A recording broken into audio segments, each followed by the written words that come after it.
જય વાઘેશ્વરીમાં મમ્મી કિચનમાં તમારું સ્વાગત છે। આપણે અત્યારે શિયાળાની સિઝન ચાલી રહી છે, તેના માટે આપણે ઘરે જ આપણે કચેરીયું બનાવવાના છીએ। કચેરીયું હેલ્ધી ખૂબ જ સારું મજાનું શિયાળામાં ખાવું જરૂરી છે, અને બહારથી લાવવું તેના કરતાં પણ ઘરે સરસ મજાનું થાય તો પણ આપણે ઘરે જ બનાવીને કચેરીયું। હવે આપણે આ 500 ગ્રામ તલ લીધા છે, કાળા તલ। આ 500 ગ્રામ તલ લીધા છે કાળા। આ ઝીણું ટોપરું છે, ઉપર ડેકોરેશન માટે। આ કાજુ બદામ પિસ્તા છે, આ સૂટ પાવડર છે, આ ગુંદ છે, આ ટોપરાનો ખમણ છે લાંબો, અને આ ખજૂર છે, અને આ ગોળ છે, અને આ ઘી છે। હવે સૌ પ્રથમ આપણે મિક્સરમાં પેલા ક્રશ કરી નાખી તલને। આપણે પેલા મેં ખાંડ દસ્તામાં થોડા ખાંડી નાખ્યા હતા, અધકચરા થોડા ખાંડી નાખ્યા છે, એટલે બહુ આપણે ક્રશ ન કરવા મિક્સરમાં બહુ ક્રશ ન કરવું પડે, કારણ કે આપણું બહુ મિક્સર ચલાવી તો મિક્સર આપણું બગડી જાય। થોડા કચકચરા કરી નાખ્યા મેં, અને પછી આપણે મિક્સરમાં એડ કરીને દળવાના। આપણે ચાલુ બંધ બનવાનું, એક ધારું નહીં કરવાનું।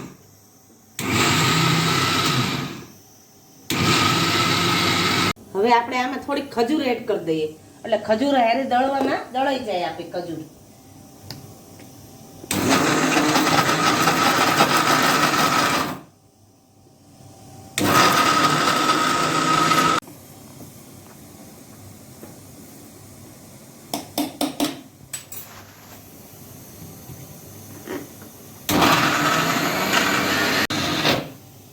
આપણે ખજૂર એડ કરી દઈએ એટલે હારે મિક્સ થઈ જાય એકદમ, એટલે ઈ ભાગનો ગોળ આપણે ઓછો નાખવાનો। હવે આપણે ખજૂર આપણે નાખી દીધી, એટલે ઈ ભાગનો આપણે ગોળ ઓછો લેવાનો। હવે ગોળ પણ આપણે દળવામાં જ એડ કરી દઈએ, એટલે આપણે ગોળનો પાક ન કરવો પડે, દળવામાં દળી જાય હારે, ઈઝી પડે એકદમ। આ ખમણ કરેલો હતો લાંબો, ટોપરાનું મોટું કાસલું લઈને બજારમાં આવે ને, એ કાસલું લઈને ખમણીએથી આ સોલ કરી નાખ્યો છે, એ આમાં એડ કરી દઈએ। આપણે સૂટ પાવડર 1 ચમચી ભરીને એડ કરી દઈએ, અને કાજુ બદામને એડ કરી દઈએ।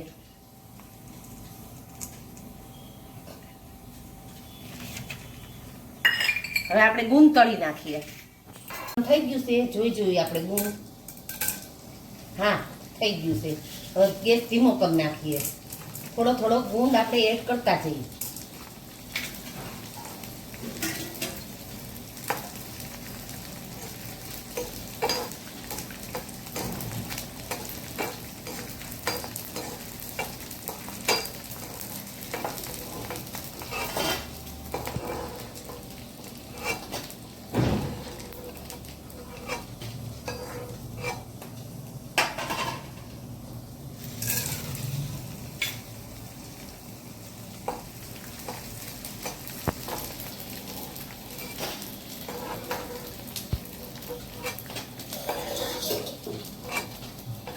આટલો બધો તળી નાખ્યો છે, આને કઈ ક્રશ કરવાની જરૂર નથી।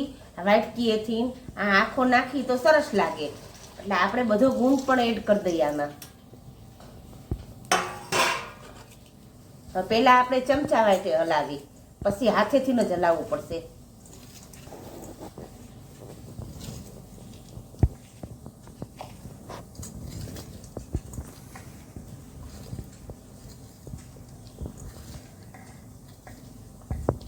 આપણે ઘી લીધું હતું કચેરિયામાં, પણ ઘીમાં હજી થોડીક જરૂર છે, એટલે આપણે થોડુંક ઘી એડ કરી દઈએ આમાં। પછી આપણે લાડવા વડે 1 ચમચા જેવું, 1.5 ચમચા જેવું ઘી એડ કરી દઈએ। ઓલું આપણે કચેરિયું આપણે ઘાણામાં કાઢે, એ કચેરિયું કાઢી નાખી તો એકદમ તેલ બધું નીકળી જાય। આ તેલ આમાં રહે, એટલે આપણે તેલ થોડું ઘી નાખવું પડે આમાં। ઓલામાં આપણે કંઈ નાખવું ન પડે, એમાં તેલ નીકળી જાય એટલે કસ ન રહે। આ કસ આમાં આપણો રહે, એટલે આ કચેરિયું તો આપણે જાતે જ બનાવાય। બહારથી લાવીને કરીને એમ તો એ કૂચા જેવું હોય એટલું।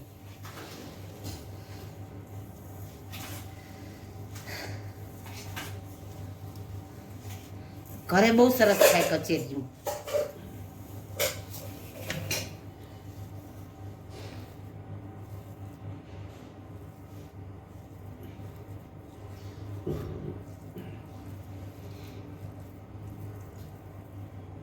આપણે આવડા આવડા નાના લાડવા વાળી નાખી બધાય.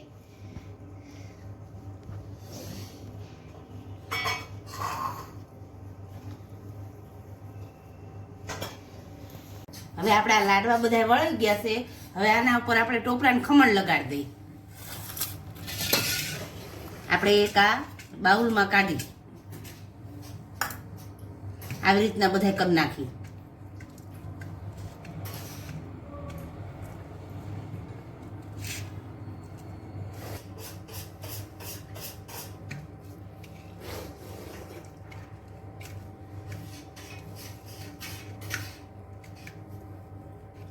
આપણે કાળા તલનું કચેરિયું તૈયાર થઈ ગયું છે. આપણે બહાર બનાવી મશીનમાં તો એમાં તેલ આપણું કાઢી નાખે, અને આપણે ઘરે બનાવી તો કચેરિયુંમાં તેલ એમનેમ રહે, આપણું જળવાયેલું તેલ રહે. આમાં કેલ્શિયમ મળે છે, એ અને બી 2 વિટામિન મળે છે, અને આપણા હાડકાં મજબૂત થાય છે. જો તમને અમારી રેસીપી પસંદ આવી હોય તો અમારી ચેનલને તમે સબસ્ક્રાઈબ કરજો.